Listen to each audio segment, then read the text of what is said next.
We're gonna wait until Chris is we're gonna wait until Chris is done flexing before we start. We're definitely gonna wait. Okay. You done? Yeah. What's up, y'all? Welcome back to Shipped Across the Border. My name is Max. I'm here with Fucking Arnold Schwarzenegger's little brother. I'm here with Chris. And today we have nobody on. It is just us. And last time you guys liked our incoherent nonsense for 37 minutes straight. And so we thought we'd give the people what they asked for with another close to 40 minutes of incoherent nonsense.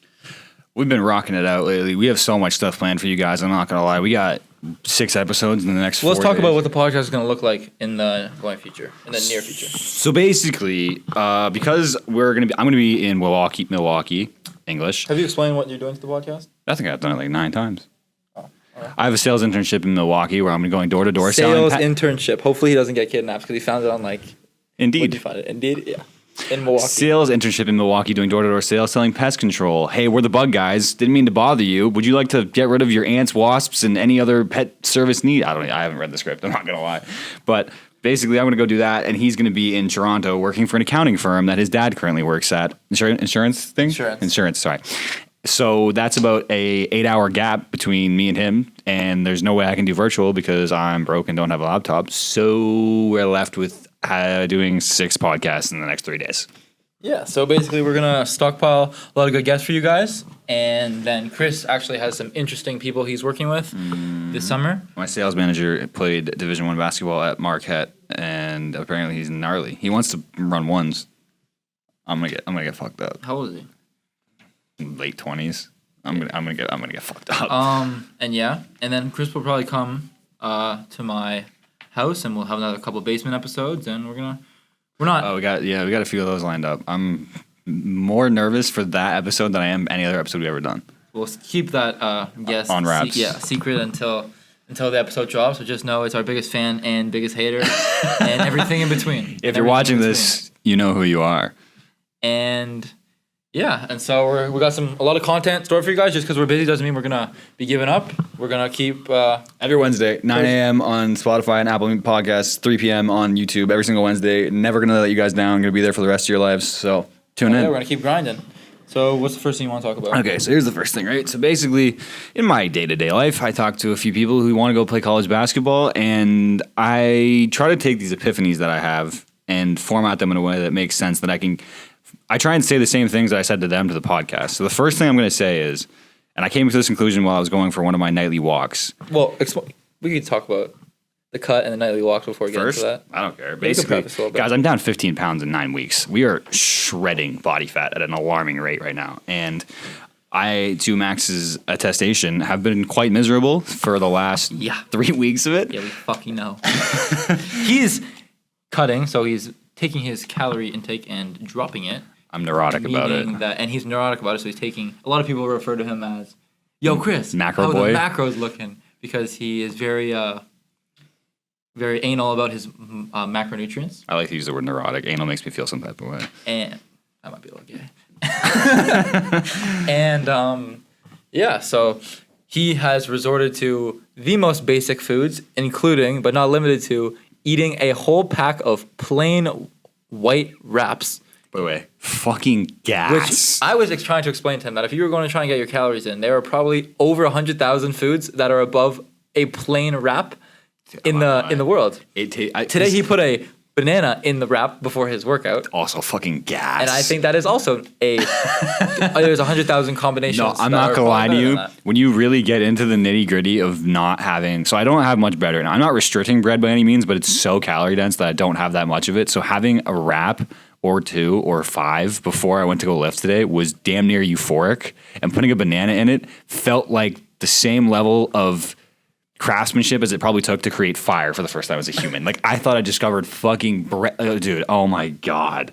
That was he's clearly struggling. I mean, I guess. He's clearly not well. Like, it's just, none of the foods I have are super palatable. So it's like not raw chicken breast, unseasoned chicken, oatmeal with a little bit of cinnamon in it, the fruit. Like, it's just not super palatable foods. So I'm deep into this desensitization. I did offer him to drink the broth of my ramen one time as a very nice gesture because it has 0 calories. Politely declined. But there's such a world where you drink that because like you're that lacking of But The fact that he thought about it's drinking gonna the be broth worth from my it. ramen, It's going to be worth it. I was probably concerning. What? I said that's concerning.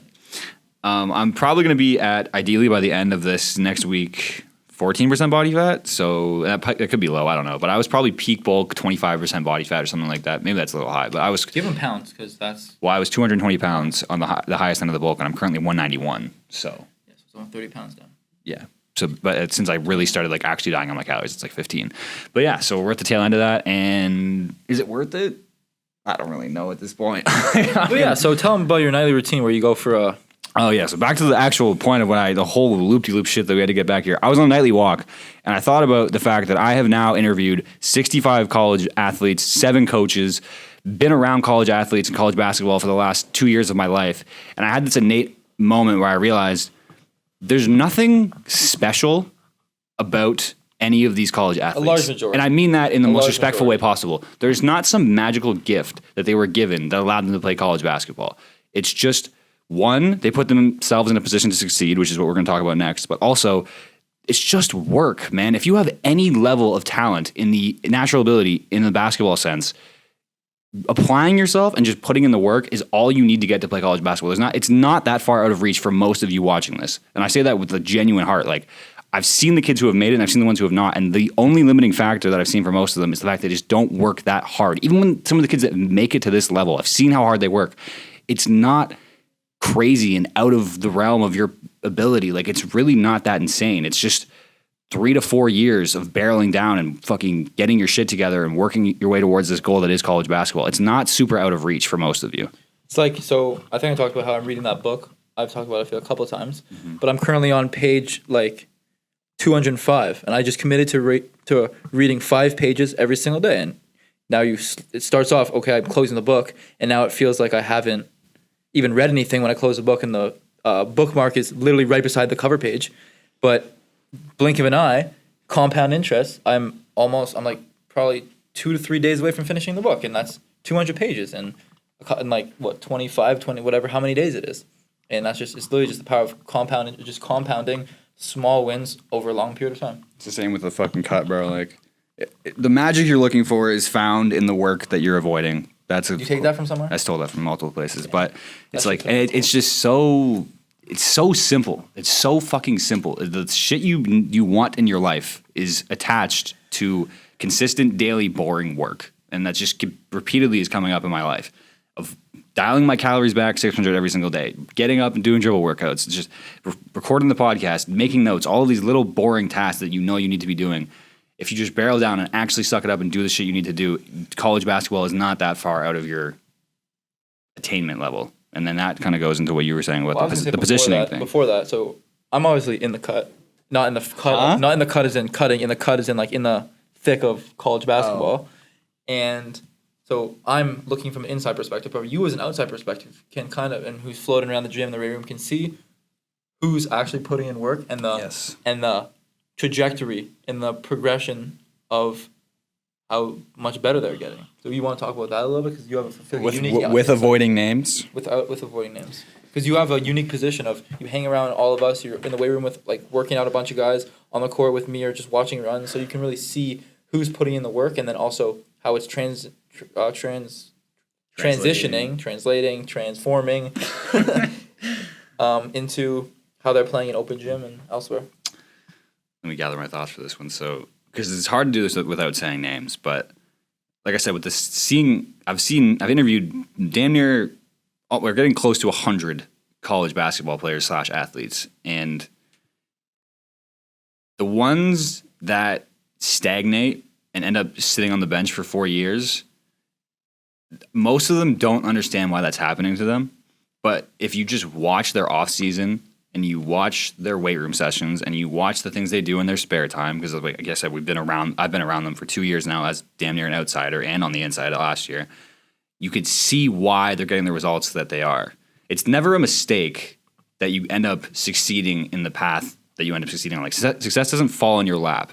You really do have Especially to go. not at this level. Exactly. And it's like, if you're not getting minutes, look at the shit you're doing on a daily basis. That's literally all it comes down to. If you're the type of person who, when he gets in the weight room, he's been picking up the 40-pound dumbbells for his entire life, and he's not pushing his set close to failure, and then you go out in the court and you shoot the same shooting warm-up you've been doing for the last 3 years, and you do the exact same shit, and you're not tracking your results, and you're not doing any of these things to get better and marking your progress on a daily basis and not actually pushing yourself, no wonder you're not getting fucking minutes. Just look at the shit you're doing and look at the level of progressiveness that you're lacking.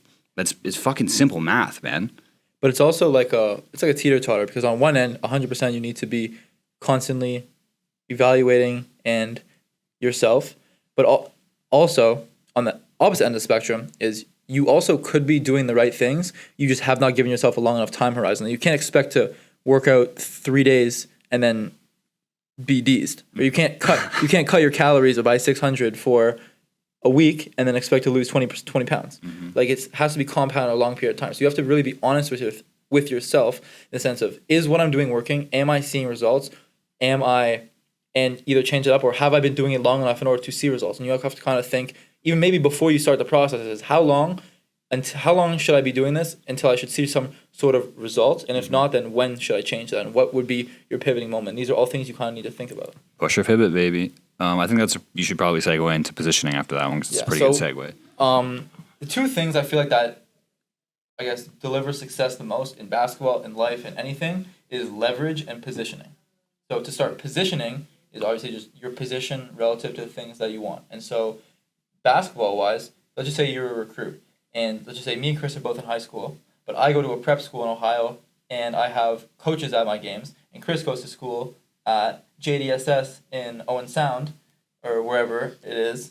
And coaches, even Canadian coaches at half an hour away, have never even heard of that school. Who is in a better position to be recruited?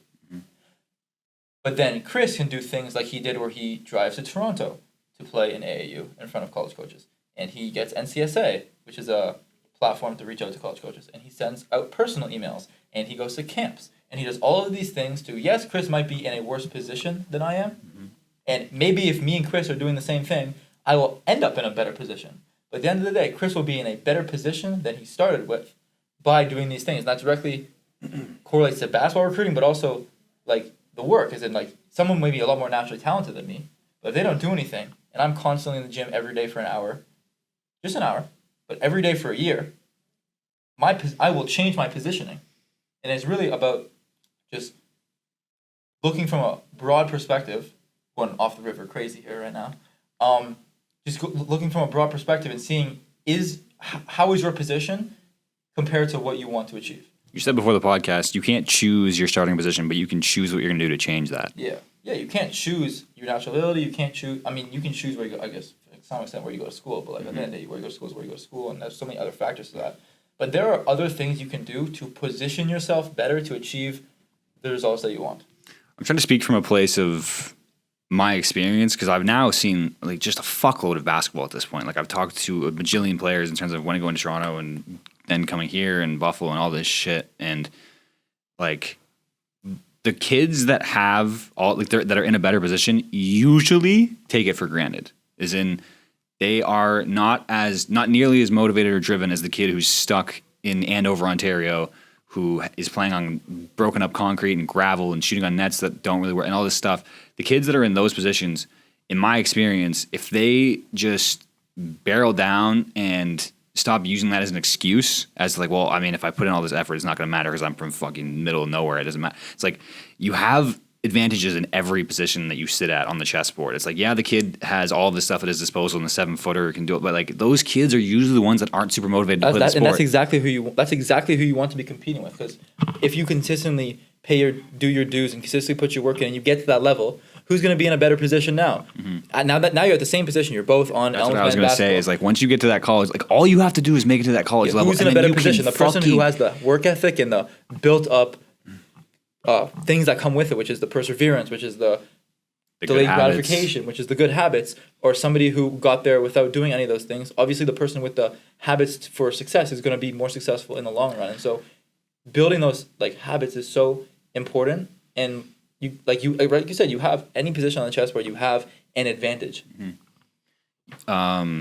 In terms of the college position thing, is like, this is a long fucking race, man. If you're listening to this podcast and you're shooting for this college basketball thing and you're in grade 9, 10, 11, 12, whatever, this is a really long fucking race. I mean, shit, I'm in my second year, but only my first year on the court, and I only touched the court in 9 games this year for probably a total of under 20 minutes.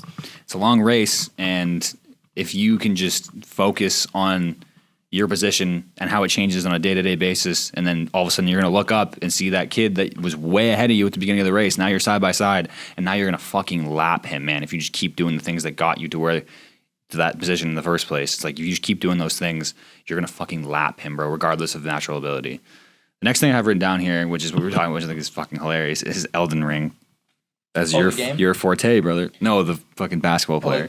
Like with the game. Yes, like, all of it. Okay. All of it.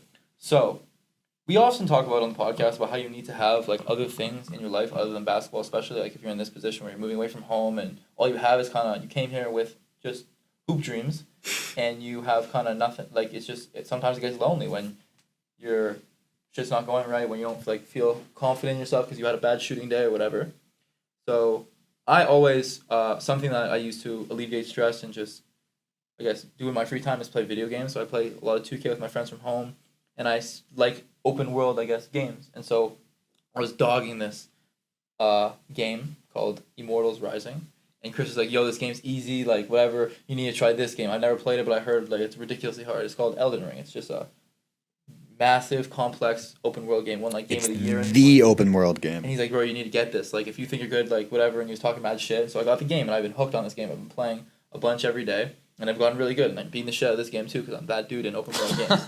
That being said, though, I kind of had a moment where I was thinking, like, there are some open gyms where, like, I'm not even thinking that, oh, I'm nervous to go and play, or I'm not nervous to go and play in open gyms, but, like, I mean, there has been times in my life where I'm overthinking and I want to shoot well, and I want to shoot well to impress everybody because I know it's important, because I need to build my teammates' trust now so that for next year they trust me to come in and shoot and make shots and give me the ball in positions where I can be successful and all these things. But I'm thinking, sometimes I'm just thinking, yo, I'm going to go hop on the game after. I'm going to go play and I'm going to go hop on the game. And there's not much thought about and overthinking about basketball. And since I got the game, me and Chris calculated before the podcast, since I got the game, which was probably 8 open gyms ago, I'm shooting like 42% on the dot. I think it's like, 21 for 50, which is not a small sample size either. That's like 50 live reps.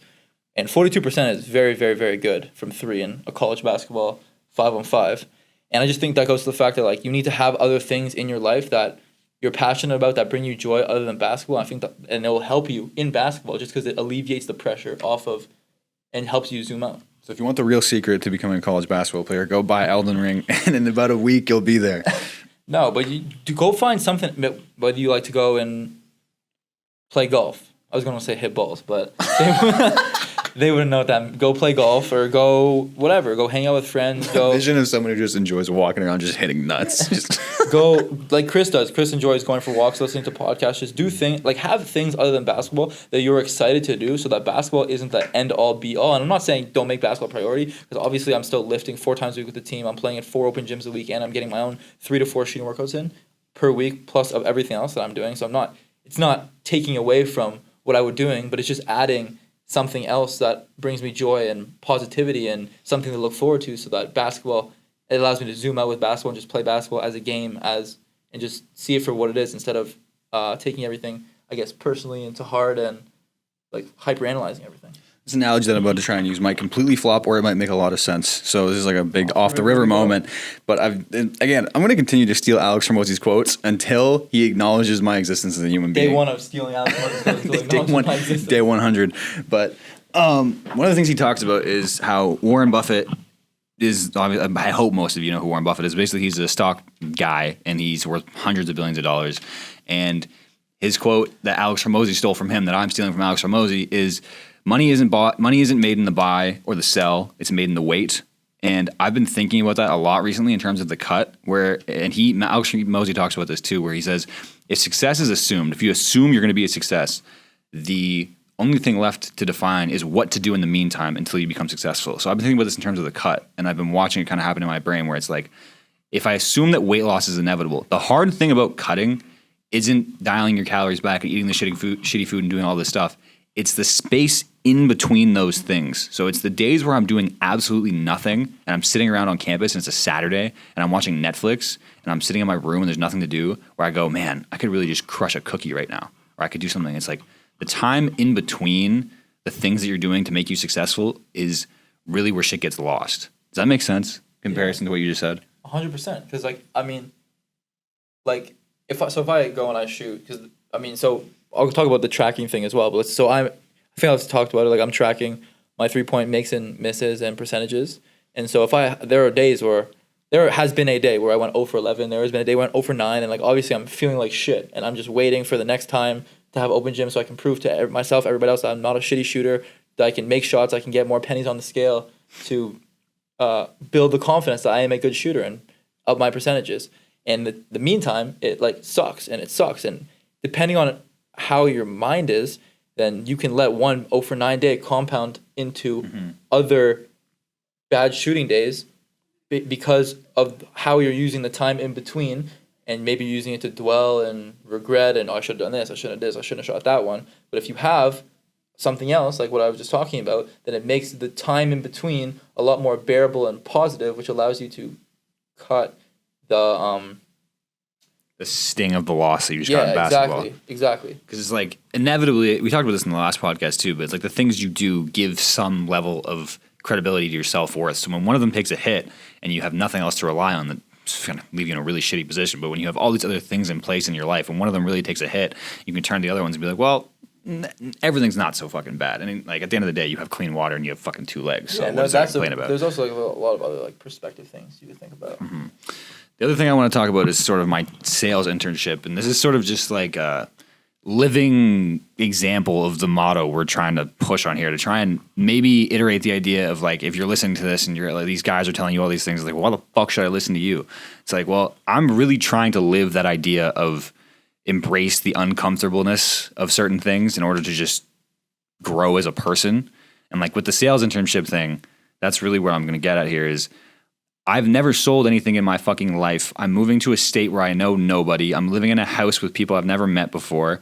I'm going to be going and getting a door slammed in my face 50 times a day. And it's just like all of this stuff. But I'm embracing all of that in the hopes that it just, 1, gives me a great story, 2, teaches me a skill, 3, changes who I am as a person and develops my character. And it's like there's so much uncomfortableness that I've sort of just learned to embrace through this process of college basketball, and sort of giving yourself another reason to stick it out. I've found helpful along the journey, where it's like if you're in the middle of a workout and you're dry heaving and you're not hitting your shots and everything sucks and you didn't get played last night and all this stuff is going on in your head, one thing that I've leaned on, that it also took me a while to realize this, is that if you look ahead and realize that you're building the future version of yourself right now, where it's like, well, I'm missing all these shots and everything sucks right now, and I'm turning myself into the best version of future me, if that makes sense. It's like, if Alex, again, I'm gonna just, at what point do we just turn into Alex Hormozy?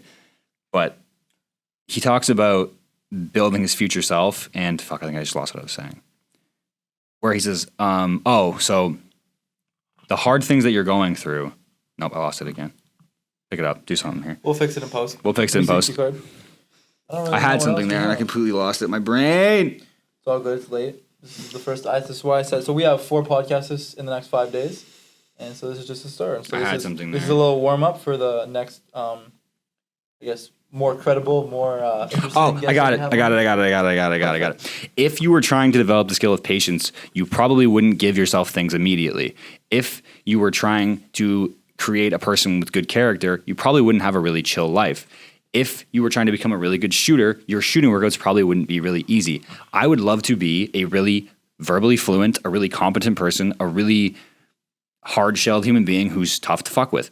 I think getting a door slammed in my face 50 times a day, talking to 50 random strangers every single day, and developing this skill of sales is a pretty good pathway to developing those kind of skill sets and developing me as a person. So basically, you are changing your positioning to be closer to the thing that you want to achieve. You're allowing these hard things to become the gift or the process rather than a burden.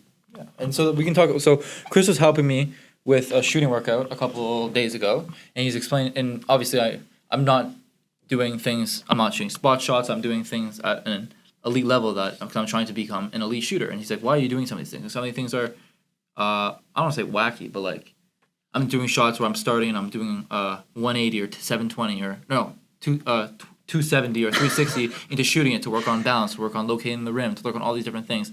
And Chris was like, why are you doing some of these things? And I was explaining to him that I want to practice in ways that make shooting wide open shots feel very easy. And I want to accelerate and push myself in my practice so that when I get the ball in a game or I get the ball in open gym, which is the current setting right now, a wide open jump shot feels like a piece of cake. And I'm going to shoot, like, it just feels so much easier than doing a 360 into a stick my landing shoot, or dribbling the ball between my legs and having Chris like contest me when I go up, like right in front Slap of him me. in the stomach as hard as I humanly can. Just doing things to throw me off so that when I have a wide open jump shot, it feels like Shit's butter. It's butter because it just feels so easy because I'm training so much harder than what the game demands. I mean, I don't even know if I have anything. I think we might have to wrap it there because I don't know what We else have to to talk wrap it about there. right now. We're gonna get real rambly real soon. I underestimated. I'm gonna blame the green tea thing you gave me because my brain is not functioning well right now. Because you had caffeine? Yes, more caffeine than I'm accustomed to. I've had 250 milligrams of caffeine today. I don't usually do that. That's aggressive. That's really aggressive. Well, that's 26 minutes of incoherent nonsense from the Shipped Across the Border boys. Thank you guys for listening. Follow us on TikTok, Shipped Across the Border, Instagram, SATB_pod. Subscribe to our YouTube channel, like our videos, send it to your mother, grandmother, sister, brother, uncle, cousins. And that's it for today. If you found this Almost it for today. If you found this mildly helpful, a comment would be much appreciated too. If you're listening to this, what did we do wrong? What did you not like? Do you hate us? Do you think we're idiots? If Let you us- have anything you want to at hear in our all to next say. incoherent nonsense ramble, let us know. thank you for listening, and we'll see you guys next time.